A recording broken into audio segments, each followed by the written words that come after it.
Welcome to Whispers of the Blood Moon, where the shadows speak and the darkness whispers your name.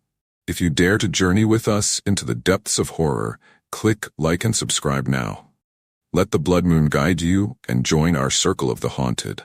But beware. Once you enter, there is no escape. The night awaits you. Will you answer its call? Ethan and Clara Thompson had built a life that seemed perfect from the outside. Their suburban home was the picture of domestic bliss, with a white picket fence, a lush green lawn, and 2 cars parked in the driveway. To their friends and family, they were the ideal couple, successful, loving, and happy. But behind the closed doors of their neatly kept home, things were not as harmonious as they appeared. Ethan had grown distant over the past year. His once passionate love for Clara reduced to routine kisses on the cheek and rushed conversations over dinner. There were subtle signs of trouble, a change in the way he spoke to her, a certain impatience when she asked him about his day, and the furtive glances at his phone whenever a new message came through. Clara had noticed the shift, but hadn't wanted to confront it. After all, people went through ups and downs in a marriage, or so she told herself. Yet, the truth was undeniable. Ethan had changed. There were more late nights at work and mysterious business trips that came up suddenly. When he was home, he would spend hours in his study, claiming to catch up on projects, though Clara often heard nothing but silence from behind the door. She found herself wondering if she had done something wrong or if the problem lay with him. The signs of infidelity became harder to ignore. She noticed the perfume scent on his clothes that wasn't hers and the lingering smell of expensive wine on his breath, though they hadn't shared a bottle at home in months. Ethan was growing careless. One evening, as she tidied up his study, she came across a crumpled hotel receipt stuffed into his desk drawer. It wasn't the first she'd found, but it was the most damning. It was for a night when he'd told her he was out of town for a conference. Her hand trembled as she put the receipt back where she found it, unwilling to confront him yet, but knowing the time was coming. Ethan, on the other hand, had grown bolder with his secret. The affair had begun innocently enough, a business dinner with a client named Madison that turned into drinks, and then something more. He had convinced himself it was just a fling, a distraction from the routine of married life. Clara didn't need to know, and he had taken care to keep things hidden. But as the weeks turned into months, he found himself enjoying the thrill of leading a double life. It wasn't just the affair, it was the secret itself, the sense of power that came from deceiving Clara while maintaining the illusion of a devoted husband. Yet there were moments, brief as they were, when guilt would creep in. As he lay beside Clara at night, her body warm and trusting against his, a small voice in the back of his mind would whisper that he was breaking something precious. He would silence that voice with rationalizations. Clara didn't understand him the way Madison did, or he deserved this kind of excitement after all these years. But those justifications were growing thinner and his lies more blatant. What Ethan didn't know was that Clara had her own secrets. Long before she met him, she had been drawn to the occult. It had been more than a passing interest. It was a calling.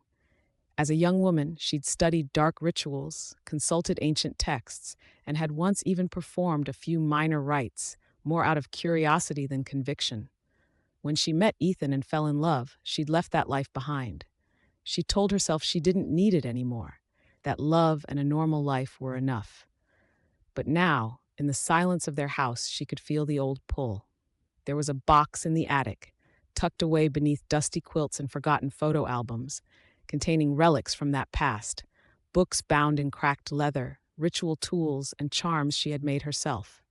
She hadn't touched them in years, but the temptation to revisit that part of herself was growing stronger as the evidence of Ethan's betrayal mounted.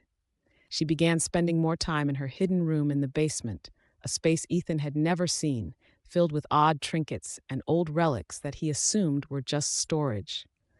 Clara used the room as a sanctuary, a place where she could retreat from her husband's lies and contemplate her next move. The more she thought about it, the more she realized that confronting him was not enough. She wanted him to suffer, to feel the same pain she felt every time she suspected he was with someone else. Clara knew exactly how to make that happen. The thought of summoning something from beyond, something that could make Ethan's life a living hell, crept into her mind and began to take root. It was a dangerous idea, one she had once sworn never to entertain. But the betrayal burned in her chest like a fire that would not be extinguished, and she was tired of pretending everything was fine. If Ethan wanted to play with fire, she would show him just how hot it could burn. The decision had been made. Clara would reach back into her past and do what she once swore she would never do again. Ethan would pay for his betrayal, and he would learn that some secrets should never be kept. Clara's suspicions crystallized into certainty on a crisp autumn evening. Ethan was out yet again, having claimed another last-minute business meeting that had come up. She didn't need to check the time or his story anymore. She already knew where he was. What pushed her to action wasn't another clue or careless mistake on Ethan's part, but a sudden, sharp pain in her chest, like a tightening knot of rage and grief that demanded release. She marched to his study, where she had long suspected he kept the evidence of his affair. Clara's hands trembled with a mix of fury and anticipation as she rifled through his desk drawers. She dug deeper, pulling out old documents, notebooks, and loose papers until her fingers brushed against something soft and familiar, a velvet jewelry pouch she didn't recognize. Her breath caught in her throat as she opened the pouch and found a delicate bracelet inside, its silver links gleaming under the study lamp. She had never seen this piece of jewelry before, and Ethan certainly hadn't bought it for her. The card attached to it bore a small handwritten note. "Until next time, M." Her fingers gripped the note so tightly that the paper crumpled. There was no more room for doubt. The little lies and evasions, the lingering perfume on his clothes, it all fit together now, and she could no longer ignore it. As the realization set in, Clara's emotions shifted from sadness to a cold, simmering rage. Memories of the past, of her life before Ethan, began to stir. She had been someone else back then, someone who understood pain and power, who knew how to harness darkness and make it bend to her will. She had buried that part of herself deep, but now it called to her again, beckoning her back into the shadows. She couldn't confront Ethan. Not yet, anyway. It wasn't enough to scream at him, to threaten divorce, or even to try to humiliate him as he had humiliated her. She wanted him to feel what she felt, to be consumed by the very darkness he had invited into their lives. And so, Clara went to the attic. There, tucked behind old family photo albums and dusty holiday decorations, was the wooden chest she hadn't opened in nearly a decade. It was as if a piece of her past had been waiting all along, lurking in the dark for this very moment. She knelt before the chest, her breath shallow and her hands steady as she undid the latch. The lid creaked open, revealing the relics of her former life: black candles, herbs wrapped in faded cloth, ancient books with spines cracked from years of study, and a set of ritual tools. Her fingers brushed over the tools with a familiarity that surprised her. She had abandoned this path for Ethan, had given up the old ways for love and the promise of a normal life. But what had that sacrifice earned her? A husband who spent his nights in another woman's bed, who lied to her face without hesitation. The darkness she had turned away from now felt like an old friend, welcoming her back with open arms. Clara knew what she had to do. There was a ritual, one she had come across years ago but had never dared to perform. It was not just any summoning. It was a call to a spirit of vengeance known as the Black Lady, an entity said to punish the faithless and the deceivers. In the oldest texts, the Black Lady was described as a spirit that did not merely haunt her victims. She tormented them, breaking their bodies and minds until they were little more than hollow shells of despair. The ritual would require careful preparation and a price that Clara was not entirely sure she was willing to pay, but her resolve was stronger than her reservations.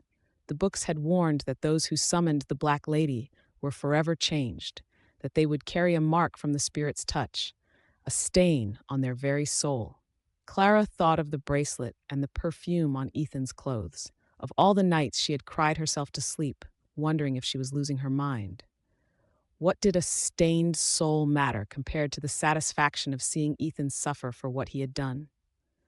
Over the next few days, Clara threw herself into preparations, consuming the knowledge in her old texts as if they were sacred scripture.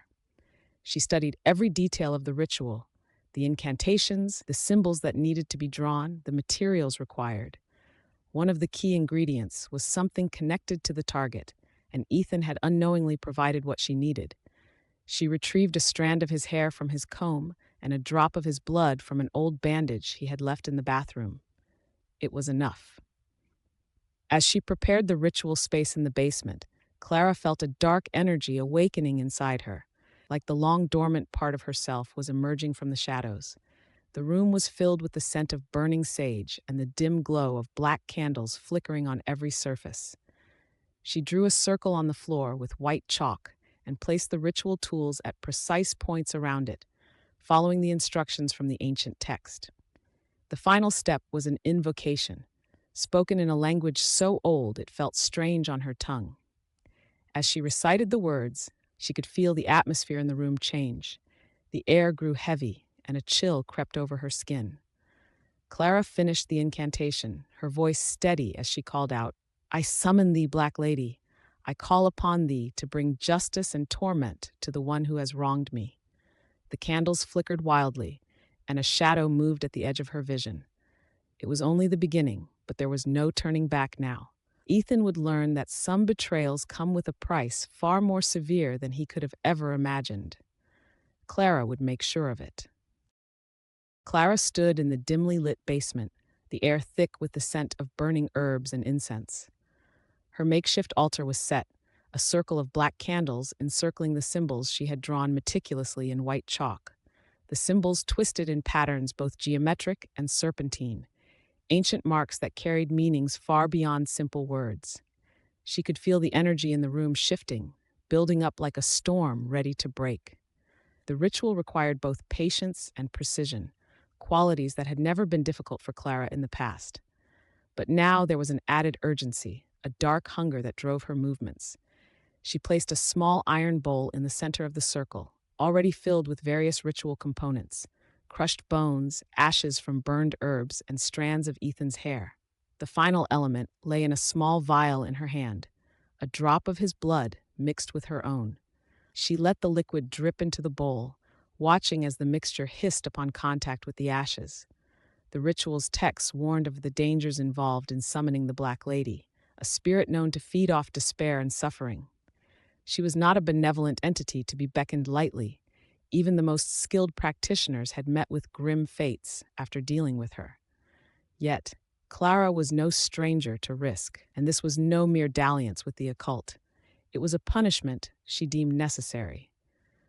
If she was to invoke the Black Lady, she needed to do so with full intent and a heart hardened against fear. She knelt before the altar and took a deep breath, the coldness of the basement seeping into her bones. Closing her eyes, Clara began the incantation, her voice low and steady, uttering words in an ancient tongue that seemed to vibrate through the very air around her. Each syllable was laced with intent, a binding that could not be undone once spoken. As she chanted, the candles flickered erratically, their flames stretching and bending as if drawn by an invisible force. The atmosphere thickened, and the shadows along the walls seemed to twist and writhe. It felt as if the darkness itself was gathering, coalescing into something with weight and form. The temperature in the room dropped sharply, a coldness so biting it made Clara's breath come out in visible puffs. Her voice grew louder, more insistent, as she reached the ritual's crescendo. "I summon thee, Black Lady," Clara called, her voice echoing in the basement like a chorus of whispers. "I invoke thy presence and bind thee by blood and bone. Come forth, bring justice to the one who has wronged me." For a moment there was silence, a stillness so complete that it felt like the world itself had paused to watch. Then, slowly, a figure began to take shape within the circle of candles.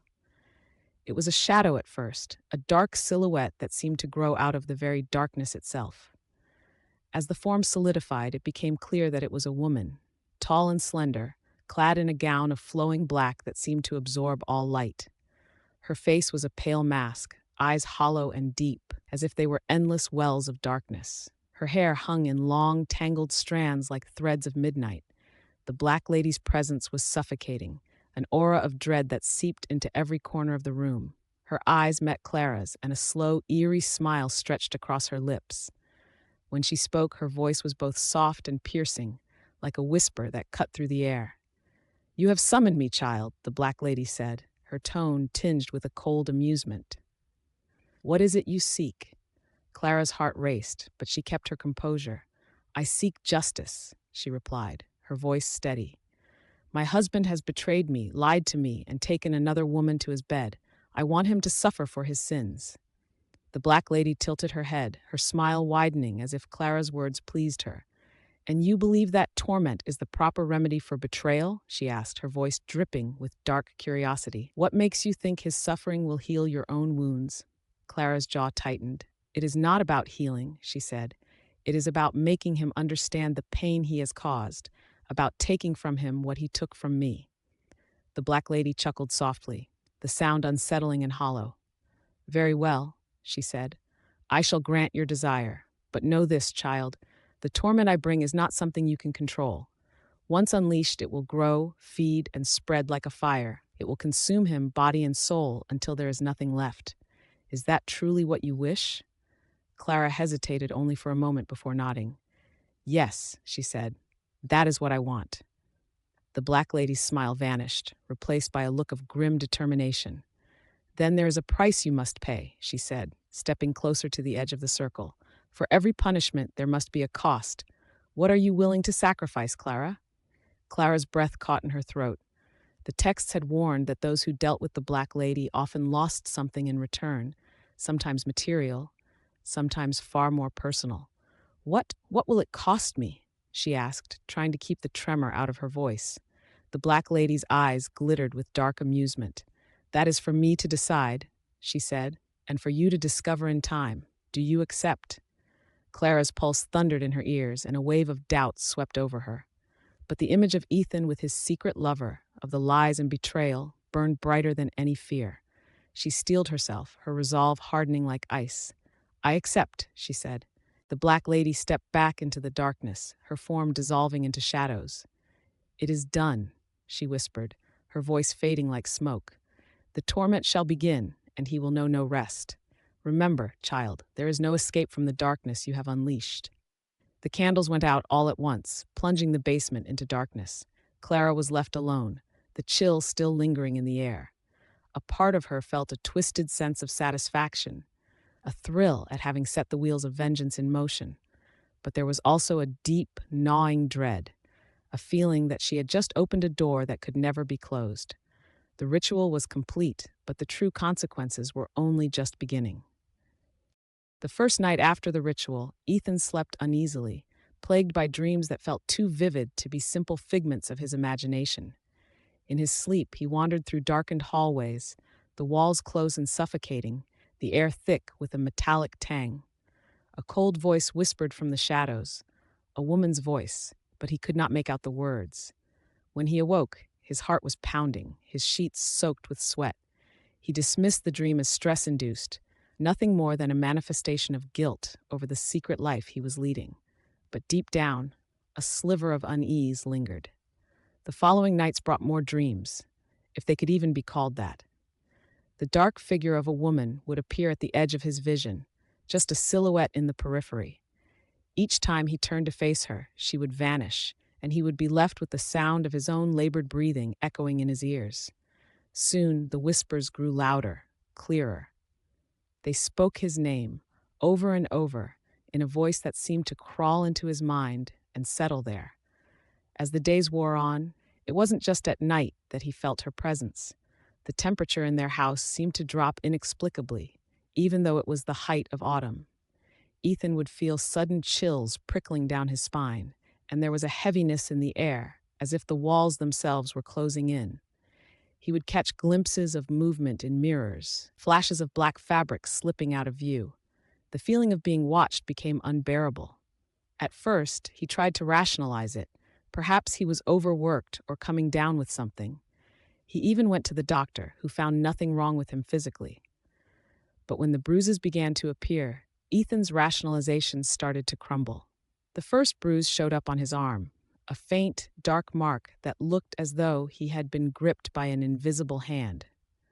He had no memory of bumping into anything or injuring himself. As the days passed, more bruises surfaced, on his legs, his chest, even his neck. The shapes were peculiar, as though fingers had dug deeply into his skin. Clara noticed them too, her eyes lingering on the dark spots, but she said nothing. If anything, there was a peculiar glint in her eyes whenever he tried to explain away his injuries. The Black Lady's hauntings grew more intense. The whispers now carried a mocking tone, as if taunting him for his helplessness. He would wake in the middle of the night with the sensation of icy hands pressing down on his chest, suffocating him. Ethan began to dread the hours of darkness, knowing that sleep would bring no peace, only fresh horrors. One night, he awoke to find deep scratches gouged across his back, as if some unseen creature had raked its claws over him. His bedsheets were streaked with blood. Clara, who had once rushed to his side whenever he was hurt, now only stared at him with a cold detachment, her silence stinging more than any wound. The violent encounters escalated rapidly. The Black Lady's presence became undeniable, manifesting not only in Ethan's dreams but also in physical space. The slamming of doors, the flickering of lights, and the shattering of glass all happened without warning. One evening, as Ethan walked down the hallway, a force shoved him from behind, sending him sprawling to the floor.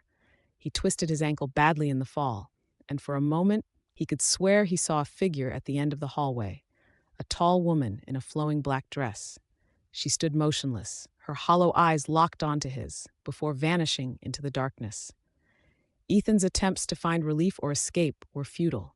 He took to sleeping with the lights on, kept a crucifix by his bed, and even burned sage in the house, hoping to cleanse whatever evil had taken root. Nothing worked. The presence followed him everywhere, even outside the house. On his way to work one morning, Ethan saw her again, standing on the sidewalk, her black dress billowing in an unseen wind. She stared at him as he drove past, and in that instant his car swerved wildly. He narrowly avoided a collision, heart racing, his knuckles white as he gripped the steering wheel. But the worst was yet to come. The Black Lady began to inflict real severe harm. One night, Ethan woke to a searing pain in his legs. He looked down to find deep, fresh cuts carved into his flesh, as though by sharp blades. Blood soaked through his pajama pants and pooled on the bed. As he staggered to his feet, he felt a violent force throw him against the wall. His vision blurred, and for a moment, he was certain he saw her face close to his, her dark eyes filled with a twisted joy. Clara found him on the floor that morning, his legs covered in blood and his body trembling from shock. She helped him to the bathroom, her touch surprisingly gentle, but there was no mistaking the satisfaction behind her gaze as she tended to his wounds. Ethan, too weak to question her, sensed something off about the way she was acting. There was a coolness to her that chilled him more than the spirit's presence ever could. The physical attacks only grew more savage. One evening, Ethan was thrown down the stairs by an invisible force. He landed hard, breaking 2 ribs and fracturing his wrist. The doctors at the hospital were baffled, and his explanations of slipping didn't quite add up to the injuries he had sustained. His colleagues began to notice his decline. Whispers of him having a breakdown spread through the office. He missed work frequently, his appearance growing gaunt and haunted. Friends and family reached out, but Ethan pushed them away, too afraid to drag anyone else into whatever hell was consuming him. Desperate, he tried to leave town for a few days, thinking that distance would help him escape the torment. He drove for hours, checking into a hotel miles away from home. That night, he felt a strange calmness wash over him, and for the first time in weeks, he dared to hope. But as he lay in bed, on the verge of sleep, the familiar chill crept over the room. His breath turned to mist in the air, and there, in the corner, she appeared once more. The Black Lady emerged from the shadows, a malicious smile curling on her lips. She took a step forward, her voice like a blade slicing through the silence. "There is no escape," she whispered, her tone filled with a dark, mocking delight. "Your sins have bound you to me." Ethan screamed as an unseen force lifted him from the bed and flung him across the room. His body slammed into the dresser, the impact leaving him crumpled on the floor, gasping for air. His injuries throbbed with a pain so intense it left him barely conscious. There was no escaping her reach, no place safe from her wrath. The Black Lady was everywhere, and her cruelty knew no bounds. Ethan's days had blurred into a waking nightmare. Every moment was tainted by an unshakable sense of dread, and his body bore the evidence of his torment: bruises, cuts, and broken bones that never seemed to heal. The Black Lady's attacks were not confined to the darkness of night. They came at all hours, unpredictable and increasingly brutal. The spirit's presence loomed over him constantly, her whispers echoing in his mind even when she was nowhere to be seen. At first, Ethan had sought help in the ways that seemed sensible: medical professionals, therapists, even a priest. But none could explain or alleviate his suffering. Doctors attributed his symptoms to a combination of stress, insomnia, and self-inflicted injuries, claiming that his mind was deteriorating under the weight of some undiagnosed mental illness. Ethan had laughed bitterly at the diagnosis. He knew that no therapy or medication could save him from the thing that stalked him, the malevolent force that seemed intent on tearing his life apart piece by piece. His friends and colleagues, once a source of support, had begun to avoid him. He was paranoid, they said, prone to raving about shadows and ghosts, and had grown violent during his more desperate episodes. There was talk of involuntary commitment, rumors that he might be a danger to himself or others. Clara's calm, measured responses to their inquiries only solidified the impression that Ethan was losing his grip on reality, while she, the patient wife, tried to hold everything together. No one knew how tightly she was clinging to the secrets she held, or how much satisfaction she took in watching his slow descent into madness. Clara's cold detachment grew more evident each day. Though she continued to help Ethan bandage his wounds or tend to him after another fall or accident, there was a remoteness in her gaze that chilled him. She never seemed surprised by his injuries, and there was an unspoken understanding in her silence, a tacit acknowledgement that she knew more than she let on. Ethan would sometimes catch her watching him with a peculiar intensity, as though she were waiting for something to happen. Desperate for relief, Ethan took to locking himself in his room for hours, convinced that if he could just keep her out, the Black Lady, or whatever force was driving him mad, he might find some reprieve. But the lock meant nothing to the spirit. Her whispers slipped through the cracks. Her cold breath pressed against his ear, even as he huddled in the corner. The sound of her voice was maddeningly close, the same mocking tone that had tormented him for weeks. "You cannot hide, Ethan." She would croon, "I am always here." He had tried to leave Clara, convinced that distancing himself from her might break whatever curse had fallen upon him. He packed a bag in the dead of night and left without a word, his car roaring to life as he sped away from their home, trying to outrun the darkness that seemed to clutch at his heels. But as he drove down the empty highway, a figure appeared in the middle of the road. The headlights illuminated her starkly. The Black Lady, with her black dress billowing around her like tendrils of smoke. Ethan slammed on the brakes, the tires screeching as the car skidded to a halt. The impact never came. She was gone as quickly as she had appeared, and his car sat motionless, idling in the middle of the deserted road. He trembled uncontrollably, his breath ragged and shallow. When he glanced in the rearview mirror, he saw her again, sitting in the back seat, her hollow eyes staring into his. "I told you," she whispered, her voice seeping into his very bones. "There is no escape." The car filled with a sudden, unbearable cold. His vision blurred, and the world spun around him. He must have blacked out, because when he awoke, he was back in the driveway of his own home, the car idling as if it had never left. It was as though he had been delivered back to his prison, and any attempt to flee would end the same way. There was no outrunning her. She was bound to him, just as much a part of him now as the blood in his veins. Ethan's mind fractured under the weight of this realization. He stopped trying to leave. He stopped trying to find answers. There was no one who could help him, and there was nowhere he could go to escape her reach. He even stopped going to work, abandoning any pretense of a normal life. He spent his days pacing the halls of the house, eyes darting to every shadow, his ears straining to catch the whispers that taunted him. Each hour bled into the next, a continuous cycle of anxiety and terror that left him hollow-eyed and gaunt. His deteriorating state reached its peak when Clara found him in the basement one night, the same place where the ritual had first been performed. He was crouched on the floor, a knife in his hand, carving strange symbols into the concrete. His eyes were wide, his expression a twisted mix of fear and madness. "She's here," he kept repeating. "She's everywhere. I can't get away from her." Clara's gaze remained cold and unmoved as she approached him. "You're not well, Ethan," she said quietly. "You need to rest." Her calmness only enraged him. How could she be so composed while his life was collapsing into chaos? In a sudden fit of desperation, he grabbed her by the arm, his grip hard and frantic. "You know, don't you?" he demanded, his voice hoarse. "You know what's happening to me." For a moment, Clara's composure faltered. A glint of satisfaction flashed in her eyes, quickly masked by feigned concern. She placed a gentle hand on his shoulder. "You're not thinking clearly," she said softly. "Let me help you." But Ethan saw the truth. Even through the fog of his despair, her touch felt like ice, and her expression, though composed, was devoid of true empathy. She had orchestrated this, he was sure of it, and the more he fought to understand the depths of her involvement, the more violently the Black Lady attacked him, as though punishing him for his pursuit of the truth.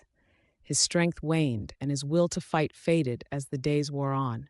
Clara watched as he crumbled, her satisfaction growing with each step he took closer to complete ruin. Ethan was unraveling, and the darkness was closing in. There was no respite, no end to the agony. The Black Lady would not relent until she had taken everything from him, his sanity, his life, and perhaps even his very soul. Ethan had become a ghost of himself, gaunt and trembling, with bruises, cuts, and swollen joints marking his body like a map of his torment. His nights were filled with agony, and his days with dread, always awaiting the next attack. Each hour brought a new wound, a new humiliation at the hands of the Black Lady. But beneath his fear was a simmering rage. He knew Clara was behind this. The time had come to face her and demand the truth. It was late evening when he finally confronted her. The house was eerily quiet, the air heavy as though waiting for something to happen. Clara was in the kitchen, her back turned as she prepared a cup of tea. Ethan stumbled into the room, his breath ragged and his hands trembling, not just from fear, but fury. "You're behind this," he rasped, his voice low but filled with accusation. You did something. You summoned her, the Black Lady." Clara turned to face him slowly, a slight, almost imperceptible smile playing on her lips. Her expression was cold and composed, as though she had been expecting this confrontation all along.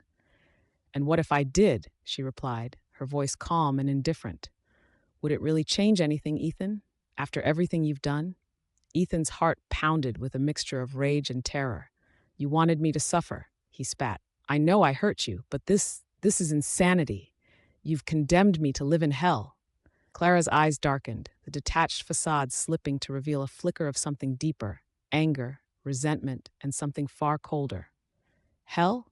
she echoed, her voice laced with venom. "You brought that hell into our home the day you decided to betray me. You're the one who opened the door to this darkness. I merely let it in." Ethan's body tensed, his breaths coming faster. "Then call it off," he pleaded, desperation breaking through his anger. "You've made your point? You've punished me enough. Please, whatever you did, make it stop." But Clara did not soften. Instead, she took a step closer to him, her expression as hard as granite. "You think you can just ask for mercy now?" she hissed. "After the lies? After the nights you spent with her?" She shook her head, her eyes never leaving his. "You haven't even begun to suffer." The temperature in the room dropped sharply, and a dark shadow unfurled behind Clara, growing larger and more distinct. The Black Lady emerged from the darkness, her tall, slender form draped in a gown that seemed to flow like ink. Her eyes, hollow and cold, fixed on Ethan with a gaze that seemed to pierce through his very soul. Her voice drifted through the room like a chill wind. "I have waited for this moment," she said, a cruel smile curling on her lips. "It is time." Ethan backed away, his legs threatening to give out. "No," he breathed, the word barely audible. "Clara, don't let her." But Clara's gaze remained steady, her face an unmoving mask as the Black Lady advanced on him. "You still don't understand, do you?" she said, her tone almost pitying. "This is your fate, Ethan, the price for your betrayal." The black lady reached out, her skeletal hand brushing lightly against Ethan's chest. The touch was ice cold, and it sent a jolt of pain through his body as if his heart had been gripped by iron claws. He collapsed to the floor, gasping for breath, his limbs feeling as though they were weighed down by lead. Clara watched as he writhed, her expression unchanging. Ethan's vision blurred as the pain intensified. "Please," he gasped. "Please, Clara, I'll do anything." For a moment, something seemed to shift in Clara's eyes, a glimmer of hesitation, a shadow of doubt. The silence stretched on, heavy and suffocating, as she stood there unmoving. Ethan thought he saw her hand twitch, as though she might reach out to him, but then the black lady spoke again. "His time is at an end," the spirit whispered, her voice cutting through the air like a blade. "There is no more mercy left for him." And then the spirit moved. With a sudden, violent motion, she lifted Ethan off the ground and hurled him against the far wall. His body hit with a sickening thud, and he crumpled to the floor, barely conscious. The black lady loomed over him, her dark form expanding, filling his vision until all he could see was darkness. Her voice filled his mind, drowning out all thought, all hope. "Your suffering shall be complete," she hissed. "Your body, your mind, your very soul, everything will be mine." Clara watched, her hands clenched at her sides. She had thought that seeing Ethan broken would bring her the closure she craved, the satisfaction she believed she deserved. But as the black lady tightened her grip on him, as Ethan's cries of pain echoed through the room, she felt an unexpected pang of doubt. Had she gone too far? Was this vengeance or simply cruelty? "Enough," she whispered, her voice trembling slightly. The black lady paused, her hollow eyes turning to Clara, as though weighing the command. "You wish to withdraw now, child?" she asked, a note of mockery in her tone. "After you brought me here? After all that has been done?" Clara hesitated, her resolve faltering. She opened her mouth to speak, but no words came out. The black lady's smile widened, her laughter low and cold. "Too late," she whispered. "You cannot unmake what you have set in motion."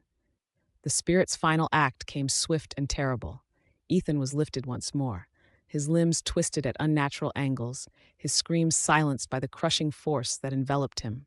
Clara turned away, unable to watch, her own breath caught in her throat. The room filled with a deep, oppressive darkness, and then, as suddenly as it began, it was over. Ethan's body dropped to the floor, motionless. The black lady's presence faded, her laughter lingering in the air as a final reminder of the deal that had been struck. Clara stood alone, the weight of what she had done pressing down on her like a shroud. She looked down at Ethan's still form, a tear slipping down her cheek. But the tear was not just for him, it was for herself as well, for the realization that in seeking to destroy him, she had lost a part of herself. The darkness she had summoned was now an inescapable part of her, a shadow that would forever linger just behind her eyes. The house stood quiet and still, but it wasn't the peaceful silence Clara had hoped for. It was the kind of quiet that felt oppressive, as though the walls themselves were holding their breath, waiting for something that would never come. She had scrubbed the floors, rearranged the furniture, and opened all the windows in an attempt to cleanse the house of the dark energy that had hung over it in those final weeks. Yet, despite her efforts, an unmistakable heaviness lingered, a reminder of the pact she had made. Ethan was gone, and with him, the chaos that had consumed their lives.